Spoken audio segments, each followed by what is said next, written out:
Welcome back friends in the part 3 of topic wise accountancy MCQs. तो आज हम accounting equation पे important MCQs discuss करेंगे, तो वीडियो में अंत तक बने रहिए। अगर आप हमारे से मिलकर तैयारी करना चाह रहे हैं फाइनेंस अकाउंट असिस्टेंट के लिए, व्हाट्सएप नंबर आपके सामने है, स्क्रीनशॉट लेकर मैसेज कर सकते हैं। Complete video lectures, notes, MCQs, time table, proper strategy for preparation, timely motivation, सभी चीज़ें यहाँ पर ग्रुप में आपको मिल जाएंगी। टॉपिक वाइज टेस्ट भी साथ में होंगे, नोट्स आपको प्रॉपर तरीके से मिलेंगे, जो कि एक बार आप पढ़ोगे दूसरे इधर उधर जाने की जरूरत ही नहीं पड़ेगी आपको। तो व्हाट्सएप नंबर सामने है, स्क्रीनशॉट लेकर मैसेज कर सकते हैं। क्वेश्चन नंबर 1 आपके सामने है, द बेसिक अकाउंटिंग इक्वेशन। देखो आज हमारा मकसद ये है, सुबह आपने लेक्चर देख लिया होगा, नोट्स से भी अच्छे से पढ़ लिया है, अब जस्ट रिवाइज करना है। अकाउंटिंग इक्वेशन, जो बेसिक अकाउंटिंग इक्वेशन है वो क्या है बताओ मुझे। वो सीधा आपका ALC आपने याद रखना, ALC है और LC में प्लस कर देना है, ठीक है। ALC है, ठीक है। ALC मीन्स एसेट, लायबिलिटीज और कैपिटल, और वो उसमें प्लस आएगा, यानी asset is equal to liability plus capital आपका रहेगा, ठीक है। तो आपका आंसर बी रहेगा। Question number 2, if assets are given, आपको एसेट्स दिए 80,000 के, लायबिलिटीज आपकी 30,000 की दी है, कैपिटल निकालना है आपको। मैंने 3 तरीके से इक्वेशन को लिखने का बताया था लेक्चर में। तो आपको मैंने कहा था अगर आप एसेट या लायबिलिटीज को निकालना चाह रहे हो तो आगे माइनस हो जाएगा, एसेट से माइनस कर दो जो तीसरी चीज़ बची है। टोटल हमारे पास 3 चीज़ें ALC है, ठीक है, एसेट, लायबिलिटी, कैपिटल। तो यहाँ आपको निकालना क्या है, कैपिटल। तो कैपिटल इज इक्वल टू हो जाएगा एसेट से माइनस कर दो लायबिलिटी। ये आपकी इक्वेशन यहाँ पर चलेगी, ठीक है। अब यहाँ पर कहा कि एसेट जो है आपके आगे 80,000 की और 30,000 की लायबिलिटी, 80 में से 30 निकाल दो तो कितना बचेगा आपका, ठीक है, 50,000 बचेगा। आंसर आपका सीधा 50,000 आ जाएगा। क्वेश्चन 2 आपके सामने है। स्टेटमेंट वाइज मैंने थोड़ा सा कंफ्यूजन क्रिएट करने के लिए दिया है, क्योंकि ऐसे स्टेटमेंट वाइज क्वेश्चन आते हैं पेपर में, घबराना नहीं है आपको, ठीक है। यहाँ पर दिया है स्टेटमेंट 1 में कहा है, if total assets increase by 50,000, liabilities increase by 30,000, capital must increase by 20,000, यानी इंक्रीज यहाँ मान लो प्लस 50,000 रुपया अगर आपका एसेट है, यहाँ कैपिटल की बात जो है, एसेट आपके 50,000 है, ठीक है। तो लायबिलिटीज 30,000 की इंक्रीज, 50 में से 30 निकालो तो 20,000 प्लस में आएगा ना, प्लस में तो इंक्रीज। तो capital is equal to asset minus liability. 50,000 यहाँ पर एसेट है और माइनस 30,000 आपकी लायबिलिटी है, तो प्लस 20,000 प्लस में आएगा यहाँ पर। तो इंक्रीज मीन्स प्लस में, डिक्रीज मीन्स माइनस में। कैपिटल यहाँ पर दिया गया है 40,000 का, लायबिलिटीज भी दी है आपकी 30,000 की। ये सिंपल इक्वेशन है ALC वाली। Asset is equal to liability plus capital. तो यहाँ पर 40,000 का कैपिटल है, 30,000 की आपकी दी हुई लायबिलिटी, 40 30 70, एसेट मस्ट भी 70। तो ये बात सीधी सीधी सही है, आंसर आपका रहेगा दोनों सही, यानी बोथ आर ट्रू। आपको बता दो, आप पहले वीडियो पास करके आंसर ढूंढ लिया करो, वीडियो करें पास और आंसर ढूंढे, ठीक है। आप कहोगे जल्दी बोल देता हूँ, मैं वेट नहीं करूँ, क्योंकि कुछ एस्पिरेंट ने जस्ट 5 सेकंड में आंसर निकाल देना है और मैं 20 सेकंड वेट करूँ, फिर वो जो मैक्सिमम एस्पिरेंट जिन्होंने अच्छा से पढ़ कर आए, वीडियो देख कर नोट्स पढ़ के आए, तो उनका टाइम वेस्ट हो रहा है। इसलिए आप वीडियो रोक कर आंसर करें अगर आपको लग रहा है कि जल्दी मैं फास्ट कर रहा हूँ। गुड्स परचेज ऑन क्रेडिट, ध्यान से समझो। अगर आप प्यार से अकाउंटेंसी को समझोगे, कोई मुश्किल दिक्कत नहीं इसमें आने वाली है। एक सीक्वेंस से चलते रहो, हर चीज़ें आप जो पहला चैप्टर अच्छे से समझो, दूसरा समझो, तीसरा समझो, फिर आगे समझ आता जाएगा। गुड्स आपने परचेज किए उधार पे, सामान आपने खरीदा उधार पे। अब इस चीज़ को समझो, हुआ क्या। गुड्स परचेज किए, सामान बिजनेस में, सामान ये बिजनेस है, ठीक है। गुड्स परचेज किए आपने, तो गुड्स यहाँ बिजनेस में आ गए। गुड्स जब बिजनेस में आते हैं, एसेट जो बिजनेस का इंक्रीज होता है, गुड्स जो है ना स्टॉक है, स्टॉक एसेट होता है। तो उधर से उधार पे लिए, तो उधार जब कोई चीज़ लेते हैं तो लायबिलिटी होती है उधार, तो लायबिलिटी बढ़ेगी। तो इसका आंसर आपका क्या रहेगा, increase asset and decrease asset. नहीं, डिक्रीज एसेट तब होता है अब हम कैश में पे करते, तो पैसा जाता और सामान आता, ऐसा नहीं। Increase asset and increase liability, आपका आंसर बी रहेगा। सीधा सीधा चीज़ को समझो थोड़ा सा। फिर से कहूँगा, वीडियो पास करके आंसर किया करो अगर आप, मैं अब लग रहा है जल्दी बोल रहा हूँ मैं। Introduction of cash by owner, अच्छा जी, ऑनर कैश इंट्रोड्यूस करता है बिजनेस में, मीन्स कैश इंट्रोड्यूस करेगा ओनर। इसका मतलब क्या होता है, कैपिटल लगाया ओनर ने, ठीक है। ओनर ने, ये बिजनेस है, इसमें ओनर ने क्या किया, कैपिटल लगाया। एक तो बिजनेस के लिए, इस चीज़ को समझो पहले, छोड़ो ऑप्शन को। बिजनेस में कैपिटल आया, कैपिटल इंक्रीज हुई, बड़ा। दूसरा कैश में आया कैपिटल, पैसा। तो बिजनेस में पैसा क्या होता है, बिजनेस पैसे को एसेट मानता है, तो एसेट भी बड़ा, पैसा भी बड़ा। तो इस हिसाब से आपका एसेट इंक्रीज, यस ठीक है, लायबिलिटी भी इंक्रीज गलत है, एसेट इंक्रीज और कैपिटल भी इंक्रीज, ये सही है। आपका आंसर यहाँ पर सीधा सीधा साफ साफ रहेगा, एसेट और कैपिटल दोनों बड़ा है यहाँ पर। अब इसको समझना, transaction payment to creditors will, देखो क्रेडिटर्स कौन होते हैं? जिनसे हमने उधार लिया हुआ है पैसा, उनको पैसा देना था। अगर हमने पैसा दे दिया, क्रेडिटर्स को पैसा दे दिया बिजनेस से, एक तो क्रेडिटर्स हमारे लिए लायबिलिटी, लायबिलिटी हुई कम, लायबिलिटी हुई कम, और दूसरा क्या हुआ कि हमने पेमेंट कर दी, तो जो हमारा कैश था यानी एसेट, कैश को हम एसेट मान लो, एसेट हमारा वो भी हो गया कम। ठीक है, अब यहाँ पर ढूंढो, यहाँ पर एसेट और लायबिलिटी दोनों कम हो रही है। Decrease in assets and liabilities, answer सीधा ए ही में मिल गया आपको। Question number 7, if capital is 60,000 and assets are 90,000। आपकी कैपिटल दी है 60,000 की, एसेट्स आपके 90,000 के दिए हैं, लायबिलिटी निकालनी है। वीडियो पास करके मैंने पहले का आंसर कर लिया करो। जब लायबिलिटी निकालनी हो, मैन आपकी ALC होती है इक्वेशन, लेकिन अब जब यहाँ कैपिटल या लायबिलिटी निकालनी हो तो उसको पहले लेकर आपने एसेट को माइनस कर देना जो बचा कैपिटल। तो आप देखो यहाँ पर लायबिलिटी आपने निकालनी है, एसेट आपके 90,000 के दिए है, कैपिटल आपका 60 का है, तो लायबिलिटी बच गई आपकी सीधा सीधा कितनी? 30,000 की। आपकी आंसर ए रहेगा। Question number 8, if liabilities increased by, देखो इंक्रीज डिक्रीज में घबराना नहीं है, प्लस की बात, पॉजिटिव बात चल रही है। लायबिलिटी आपकी 15,000 है और एसेट्स जो है आपके यहाँ पर 10,000 दिए। निकालना क्या है? कैपिटल, मैंने कहा था कैपिटल निकालना, तो कैपिटल पहले ले लो, एसेट पहले, एसेट में से माइनस कर दो जो बच गया लायबिलिटी, ये बनेगी आपकी इक्वेशन। अब यहाँ पर आपको क्या दिया है? आपके एसेट दिया है 10,000, लायबिलिटी दी है आपकी कितनी? 15,000। ये थोड़ा सा समझना है, इसमें एसेट कम है लायबिलिटी से, तो मतलब नेगेटिव है आपका कैपिटल, माइनस में है, तो डिक्रीज होना चाहिए ऑप्शन में। कितना? 15 में से 10, 15 में से निकालो तो -5 आता है, तो -5 मतलब डिक्रीज बाई 5,000 आएगा। डिक्रीज, कैपिटल डिक्रीज बाई 5,000 आया। घबराना नहीं है, ध्यान से ये इक्वेशन समझ लो। क्वेश्चन नंबर 9 आपके सामने है, which of the following transaction will change only the form of asset without affecting the liability and capital. सिर्फ एसेट की फॉर्म चेंज करे, कौन सी ट्रांजेक्शन है वो बतानी है जिसमें लायबिलिटी और कैपिटल पर इफेक्ट ना करे। थोड़ा सा समझने के लिए क्वेश्चन डाला है कि चीज़ों को आप समझो क्या असर पड़ रहा है। परचेज करोगे आप मशीनरी कैश में, तो इस केस में क्या होता है कि आपका क्या होता है कि मशीनरी परचेज होगी कैश में, आपकी मशीनरी एसेट जो है, मशीनरी एक एसेट है वो आपका बढ़ेगा, ठीक है, और दूसरी तरफ कैश जो है वो भी एक एसेट है, वो आपकी कैश जो है वो जाएगी, ठीक है। दूसरा देखो, गुड्स परचेज ऑन क्रेडिट, उधार पे आपने गुड्स लिया, इस केस में लायबिलिटी क्रेडिट पे लिया, लायबिलिटी बढ़ेगी, उधार गुड्स आया, एसेट भी बढ़ा लेकिन साथ में लायबिलिटी भी बढ़ी है। ओनर इंट्रोड्यूस एडिशनल कैपिटल, तो ओनर इंट्रोड्यूस करेगा एडिशनल कैपिटल, तो एसेट बढ़ेगा लेकिन कैपिटल भी बढ़ेगी। इस केस में हमने कहा लायबिलिटी और कैपिटल पे असर नहीं पड़ना चाहिए। पेमेंट मेड टू क्रेडिटर, उधार वालों को पैसा दिया, जिनसे पैसा हमने लिया हुआ था उसको दिया, तो लायबिलिटी कम होगी, एसेट भी कम हुआ लेकिन लायबिलिटी भी साथ में कम हुई, तो सीधा सीधा आंसर रहा आपका ए, जिसमें लायबिलिटी और कैपिटल पे असर नहीं पड़ा, एसेट की फॉर्म चेंज हुई ओनली।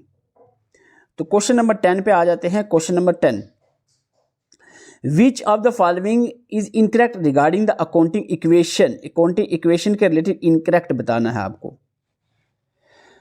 देखो यहाँ पर आपको मैंने 3 बताया था यार, एक तो सीधा सीधा आपकी इक्वेशन होती है ALC, जिसमें LC में प्लस करना होता है। अगर आप उसमें से कैपिटल या लायबिलिटी आपको निकालनी हो तो वो उसको पीछे लेते हैं, आगे वाले ए के साथ माइनस कर देंगे जो बचा। तो एक सबसे पहली आपकी आ गई, asset is equal to liability plus capital, ये आपकी इक्वेशन पहली करेक्ट है। अब इनकरेक्ट ढूंढनी है हमने। दूसरा, आपको अगर कैपिटल निकालना हो तो एसेट में से माइनस कर दो लायबिलिटी, ये बात भी सही है। और अगर आपको लायबिलिटी निकालनी हो तो एसेट में से कैपिटल को माइनस कर दो तो लायबिलिटी निकल आई। ये तीनों स्टेटमेंट करेक्ट हैं। तो गलत क्या है यहाँ पर? एसेट वाली ये नहीं होती है, माइनस नहीं इधर प्लस होता है। आपका आंसर क्या रहेगा? आंसर आपका रहेगा डी। ये आप याद रखना, मैन इक्वेशन, अकाउंटिंग इक्वेशन क्या है? Asset is equal to liability plus capital. अगर लेकिन आपको कैपिटल निकालना पड़ जाए तो एसेट को पहले लेना है, एसेट माइनस लायबिलिटी कर देना। अगर आपको लायबिलिटी निकालनी पड़ जाए तो एसेट को लेना है, इधर एसेट में से माइनस कैपिटल कर देना है, आपका निकल आएगा। क्वेश्चन नंबर 11 आपके सामने है, if furniture is purchased on credit basis, उधार पे फर्नीचर खरीदा। लो जी बताओ अब, इट विल बी, तो इसमें क्या होगा?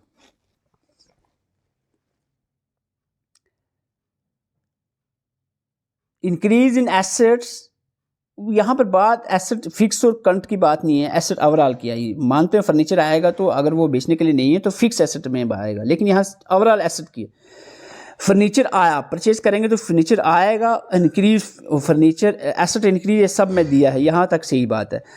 ऑन क्रेडिट बेसिस पे उधार पे लिया है तो आपको पता है उधार पे जब लेते हैं तो लायबिलिटी बढ़ेगी, तो आंसर आपका यहाँ पर क्या रहेगा, लायबिलिटी इंक्रीज होगी। आंसर आपका रहा सीधा डी आंसर, डी आंसर रहा। Question number 12, accounting equation is based on, किस पे बेस्ड है, ड्यूल एस्पेक्ट पे, गोइंग कंसर्न, कंसिस्टेंसी या कॉस्ट कंसेप्ट। तो यहाँ पर अकाउंटिंग जो है ये बेस होती है किस पे, ड्यूल एस्पेक्ट कंसेप्ट पे।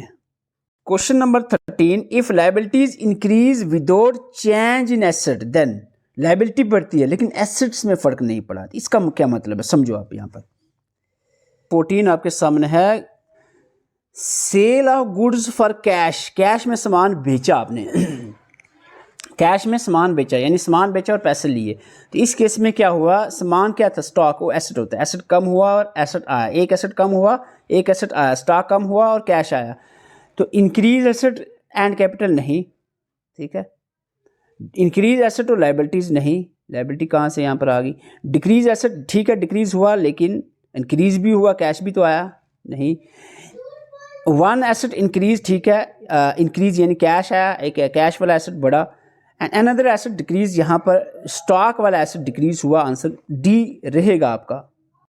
Question number 15, which transaction decrease both assets and liabilities, यहाँ ध्यान से सुनना, एसेट भी कम हुआ लायबिलिटी भी कम हुई, इसका मतलब आप समझ लो कुछ ऐसा हुआ होगा, अगर ऑप्शन ना भी देखो, किसी बंदे से उधार लिया था हमने, उसको पैसे दे दिए, उधार भी कम हुआ, हमारे पैसे भी कम हो गए, बिजनेस में हमारा कैश गया और बिजनेस से जो लायबिलिटी थी वो भी कम हुई कैश सेल नहीं, पेमेंट टू क्रेडिटर्स, ठीक है, पेमेंट टू क्रेडिटर आपका सीधा आंसर रहेगा, जिनसे उधार लिया था उनको पैसे दे दिए, आंसर बी रहेगा। पहले ही कह रहा हूँ वीडियो रोक कर आप आंसर दे लें फिर सुना करो। क्वेश्चन नंबर 16, इफ एसेट्स जो दिए हुए हैं आपको 1,20,000 के, कैपिटल 70,000 का दिया है, लायबिलिटी निकालनी है, तो लायबिलिटी इज इक्वल टू यहाँ पर एसेट माइनस कैपिटल रहेगा। एसेट दिया है 1,20,000 का, 70 की आपकी कैपिटल है, माइनस कर दो, आपका बच गया 50,000 की लायबिलिटी यहाँ पर हो जाएगी, आंसर ए रहेगा। क्वेश्चन नंबर 17, स्टेटमेंट 1 दी है, capital of a business can increase even if asset do not change, increase sorry, capital of business can increase even if asset do not increase, क्या ऐसा हो सकता है? Profit earn during the year increase, capital without, profit जो बढ़ा capital बढ़ेगी without increasing the asset, बताओ जी।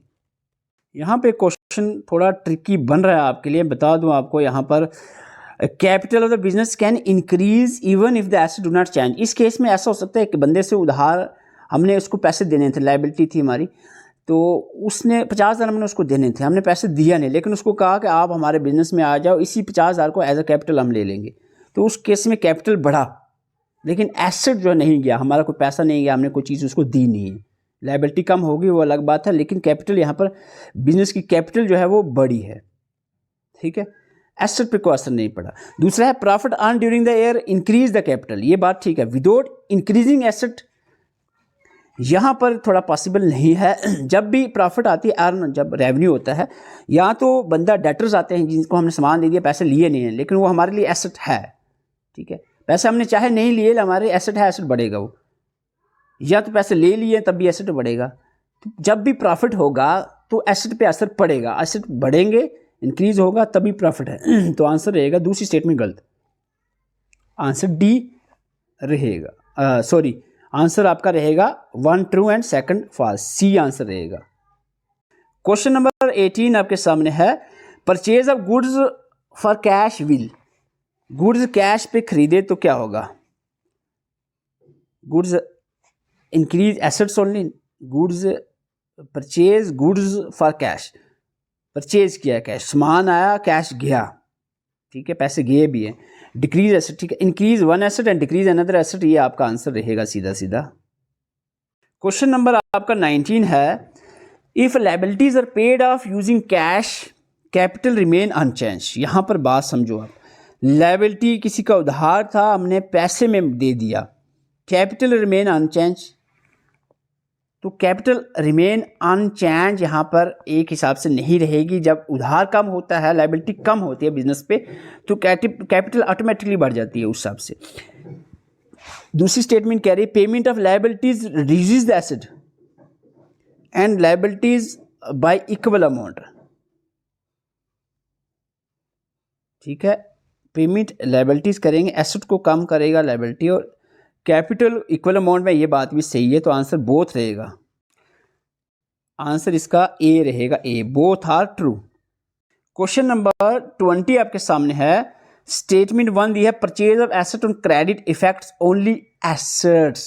हमने क्रेडिट पे, उधार पे सामान खरीदा, सामान तो आया ठीक है, एसेट्स को इफेक्ट पड़ा, लेकिन ओनली एसेट्स इफेक्ट हुए ऐसा नहीं है। उधार पे जब सामान खरीदा है तो लायबिलिटी बढ़ी है, एसेट बढ़ा है, साथ में लायबिलिटी भी बढ़ी है, स्टेटमेंट गलत कहलाएगी। Purchase of assets on credit, ठीक है, सामान हमने उधार पे खरीदा, effect both asset and liability, ये बात तो सही है। आंसर इसका मतलब आपका रहेगा second true. First fall and second true रहेगा डी आंसर। अभी भी आपको कह रहा हूँ यार, कमेंट ज़रूर कर दिया करो, बहुत बार बता चुका हूँ, वीडियो में कमेंट आएंगे, हमें पता चलेगा आपने वीडियो पूरी देखी, आपको अच्छा लग रहा है। तो इसी तरीके से हम और भी MCQ सेशंस लाएंगे, तो कमेंट कर दें आपने जितने भी स्कोर आए हैं, आपके 15, 16, 17, 18, 20 जितने भी आए हैं। और दूसरी बात कि वीडियो को लाइक ज़रूर कर दें, ताकि हमारी वीडियो की एटलीस्ट थोड़ी रीच बढ़े, चैनल पे इस पर पॉजिटिव इफेक्ट पड़ता है लाइक से। अगर आप हमारे साथ मिलकर तैयारी करना चाह रहे हैं, कंप्लीट फाइनेंस अकाउंट असिस्टेंट की तैयारी करना चाह रहे हो, तो व्हाट्सअप नंबर आपके सामने है, स्क्रीनशॉट लेकर आप व्हाट्सअप मैसेज करके FAA लिख दें, आपको ग्रुप में ऐड किया जाएगा। Thank you for watching.